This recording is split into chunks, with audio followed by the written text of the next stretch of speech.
grandson is the world's best, most handsome, sweetest grandson. He was in there asleep like an angel. After he tore your kitchen up? Leave my baby alone. He literally pulled everything out of your cabinets while you were gone. That's why he in there asleep. As he should be. He was so sweet. Where'd you go? Girl, to the bank. And right now I'm just trying to do a little decompression. Because do you know they tried to play me like I was a common criminal at the bank? What do you mean? I walked in, talked with my regular banker, and she was acting real weird. I can tell that your father's up to something. Either he's trying to move money. Trying to take you off the accounts or something? Exactly. You see, we're right here with that.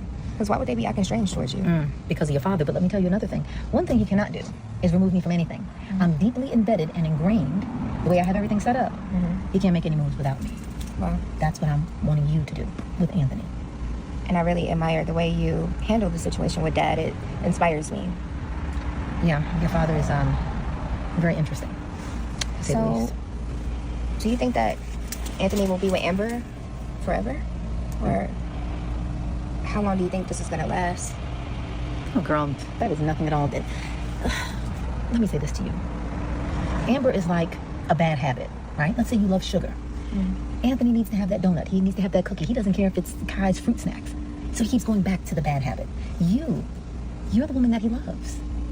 Really? If I'm the woman that he loves, Mom, why would he tell me that he loved Amber in front of my face? I feel like a man that really loves you and that would protect you will also protect your feelings. But it seems like Anthony only cares about how he feels. All the things that he told me about Amber, there's no way he's sitting here saying he loves her. Like, what? No, he doesn't. Because first of all, you're right. You are absolutely right. Men do not connect their heart to their feelings and their words. That is not a train that's all connected. They're kind of in pieces, right? So you're dealing with Anthony, who's dealing with his brain, which is the caboose. He's way in the back. Why he would say something like that is because he just likes mess. That's my best guess. But no, I wouldn't be worried about Anthony at all. Not like that. I can't believe all this has happened, Mom, if I'm being honest. And it just really puts me in a bad place. I understand. Yeah. Thank you. These bugs, these Georgia bugs. Well, let me say this to you. No matter what you go through, you will never forget who you are. And what's important with not forgetting who you are is remembering that you're the queen. Even when your dad didn't act like the king, I still remembered who I am.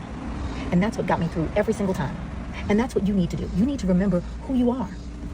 It's not when the times are good that really matters. It matters when you're in the trenches. I know that I'm important. I know that I'm a queen. I know that I'm intelligent. I'm wise. I know I can do business. I have friends. I have family that love me. I have beautiful daughters and a fantastic grandson. Now you need to remember that. You need to say this to yourself. I'm powerful. Come on, let me hear it. Mom. No, Mom, anything. Come on, affirmations. I am powerful. I am powerful. Say it like you mean it now. From that fine-toned post-baby body. I am powerful. I am powerful. I am successful. I am successful. Give it to me in the eyes. I am successful. Much better. I am loved. I am loved. I am a queen. I am a queen. Now straighten up your back. Head up so that crown doesn't tilt and fall. You never let anyone make you hold your head down. No matter what they do, it's about your reaction and remembering who you are. You're right. This does actually make you feel better. I know it does, because let me tell you, it'll be a lifelong practice. Where'd you learn this, Maya Angela? A little bit of her, a little bit of Martin Luther King. That Martin Luther King. So Shayla is having a conversation with her mom, and her mom is basically telling her she wants to know, like, how long is Anthony going to do this, Mama? And so how long is this process with him? Like, if he really want to be with me, then how is he now up in his wife's face telling him how much he loves her? When all the stuff that he told me, how long am I supposed to wait for him to finally come back to me and tell me those words?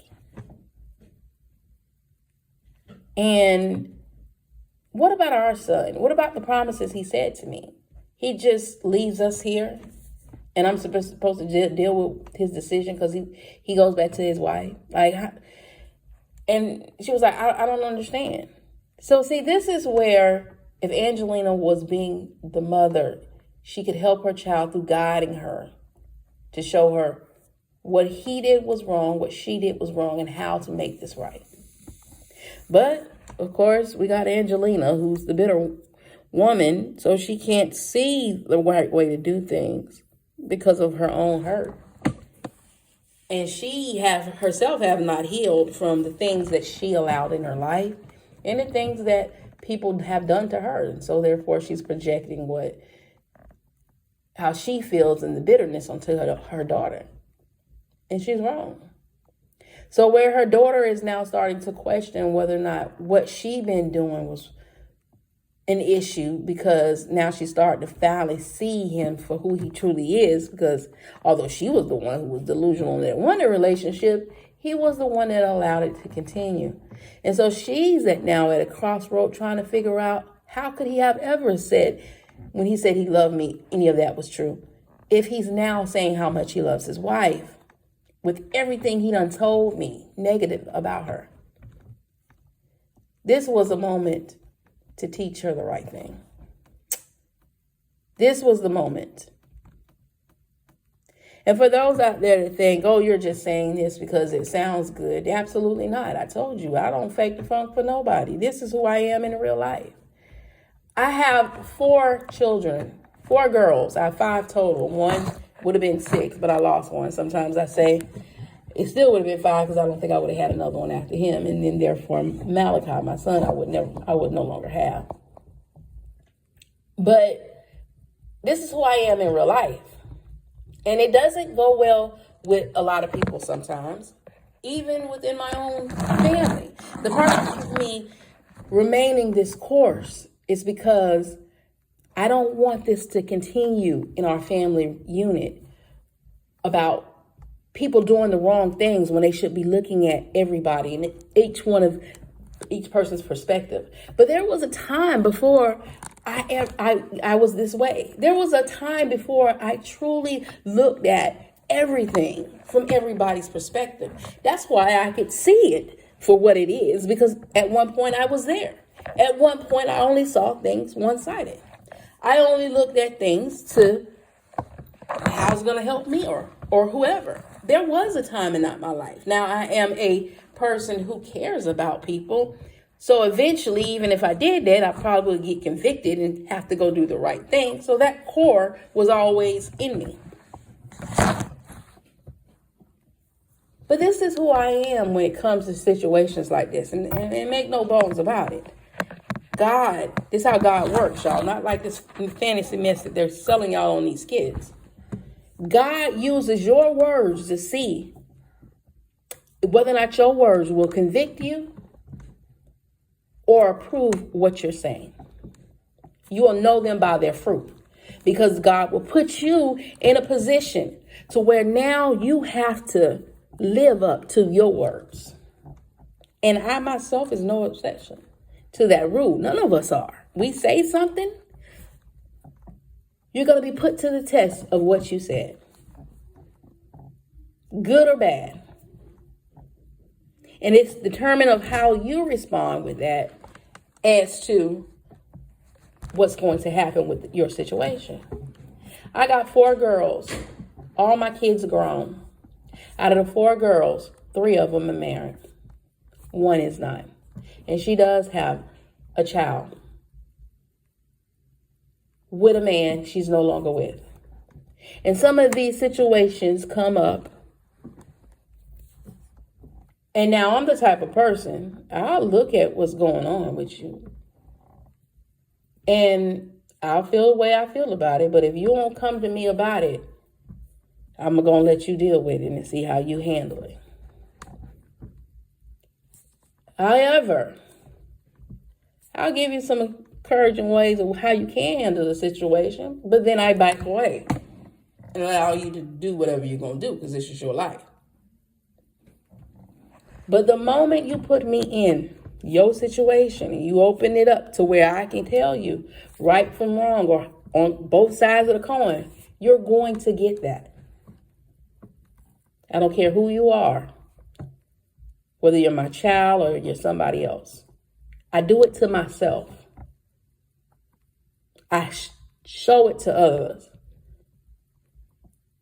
It ain't no, you're one way and you do something else. Absolutely not. The reason I'm like that is because I've healed, I've learned, and I've been there. A person ain't a hypocrite because they did it and they learned from it and they changed. You a hypocrite if you did it, you didn't learn from it, and then you use it as a weapon for everybody else. That's what makes you a hypocrite. So you're put to the test because of your words. Words are very powerful. And in this skit, that's what they're showing you, the power of words. So I have a daughter who has a child by a man she's no longer with. And they have their issues. Stuff comes up. And even though I'm her mother and I'm the type of person that gives this type of advice to my child as well as to her kid's father, there's still issues that she's going to have to figure out, and so is he. But the beauty of their relationship, because of the type of person I am and because of the type of person his mom is, they're learning with their situations the correct way. They know what to do and what not to do. And then they can add on to their own life experiences to make it work for them or decide for themselves how they want to handle the situation. So in their dynamic, with me the way I am, have that caused issues with me and my daughter at times? Oh, yes. Oh, yes. And I had to listen as to why my child felt the way she felt because of me. And she told me, she said, well, Mom, I hear what you're saying and everything, but the reason I got an issue with you is because you put these men on a pedestal as if they're doing the right thing instead of going at them and telling them what they should do. And I said, do I not tell them what they should do? Or am I not delivering it the way you think I should? So I said, explain to me why you feel that way. She said, because if they're not doing what why is it that the woman has to do all this? Why is it that the woman got to do all this and endure this with the child and get stuck with the child and have to do all this and the man get to run away for free? And then your stance on it is don't talk down on what they're doing. Just do what you need to do for your child. And I told her, I said, well, do you think I always was like that? She said, I don't know. Far back as I can remember, you were. You've always looking at their side. And I feel like you went through a lot of stuff because you wasn't as hard on them, or you didn't do this, or you didn't do something like what most people would do. And so therefore you had to go through what you went through. I said, well, that's an interesting way of looking at it. But how about we look at it like this? Look at it a different way as well. How you're presenting this information to your kid's father, at one point I did the same. Y'all were young, so you probably don't remember. Until somebody convicted me and said I was wrong and I had to listen. So whenever they didn't do what they were supposed to do, I get mad and say, you're sorry piece of crap and all this other stuff, all in front of y'all. I'm left here to do everything on my own.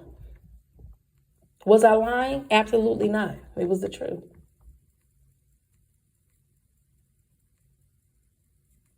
But what I did was wrong. Because neither one of you were at fault for what me and your father went through. So to put that image in your head about your father was wrong for me. And when I saw what I did was wrong, I had to fix it. And luckily, I got caught and convicted early because you don't remember what I did wrong. And so therefore, in your eyes, you make it to you, it's like if I put them on a pedestal, but I don't. I just do what I gotta do. I tell them where they're wrong and I show them how they can fix it. And I leave it up to them to do right or wrong. And when your children grow up, they will know it for themselves. But see, you just taught me a lesson right now. Because even with me doing it the right way, now you're looking at me as if I should have been more harder. But I know why you feel that way. Because my daughter harbors a feeling towards her own father.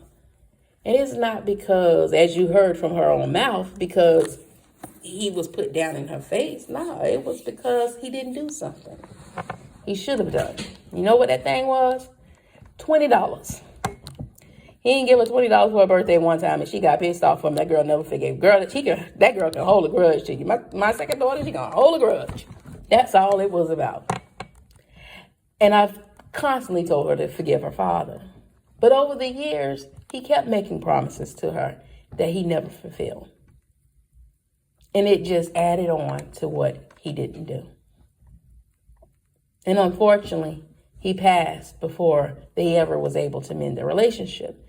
Even though I constantly tried to get her to forgive her father.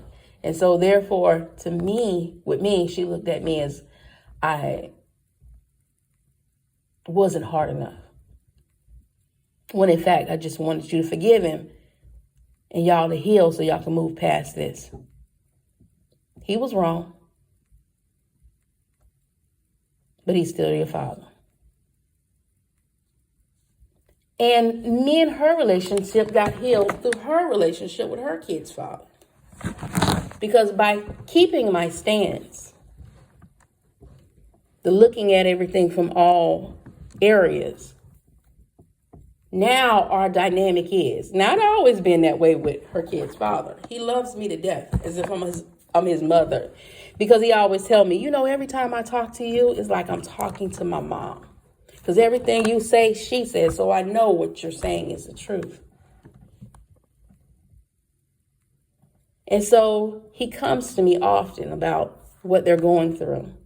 And I'll give him my advice on how I see it, both from each other's point of view, whether my daughter's wrong or my daughter's right, or whether he's wrong or he's right. And then I tell him what he could do to help his situation and her situation with the benefit of the child. And then I tell him, now, my daughter might like what I did, or my daughter might not. She might come at me and say, Mama, why you? Okay, but I'm going to tell them the truth. But I fix her. What I want you to do is just you do the right thing now that you know what you need to do. And so now our dynamics is, after years of working this out, my daughter now go to my mama and see what my mama tell you. And then if my mama tell you something different than what I say, then I'm going to go to my mama after she's told you what you say. We're going to talk, and then I could better understand what she's saying.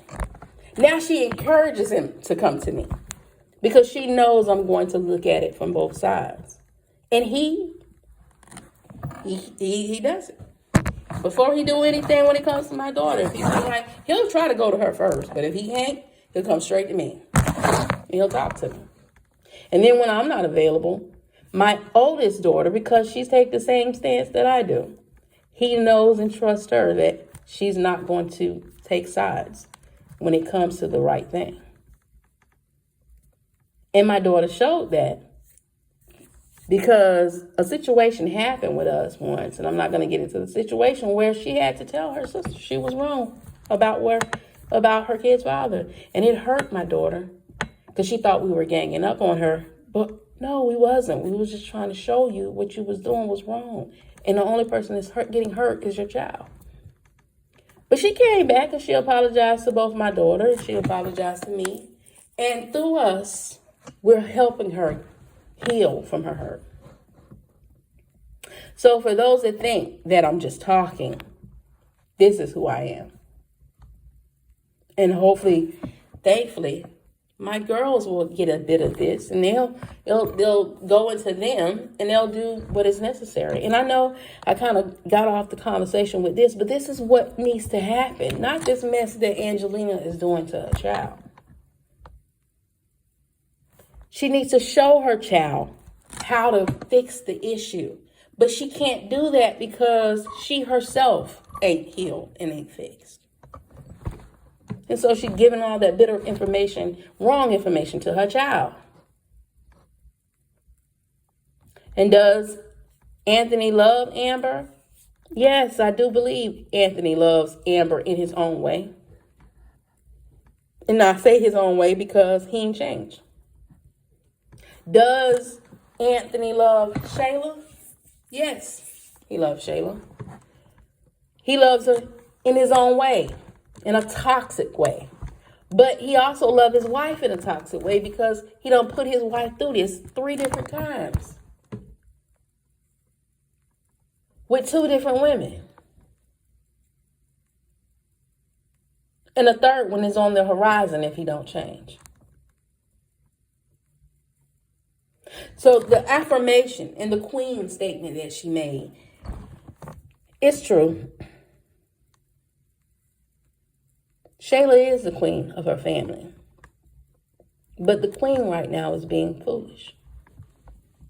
And words of affirmation is a powerful thing. But make sure those words that are coming from a place of righteousness, integrity, and wisdom. Or you're going to be speaking destruction into your life, even with positive words. I know this went kind of long, y'all, but it was necessary. As always, be your brothers and your sisters' keeper. Keep God first. Don't forget to leave a comment in the comment section. And toodles.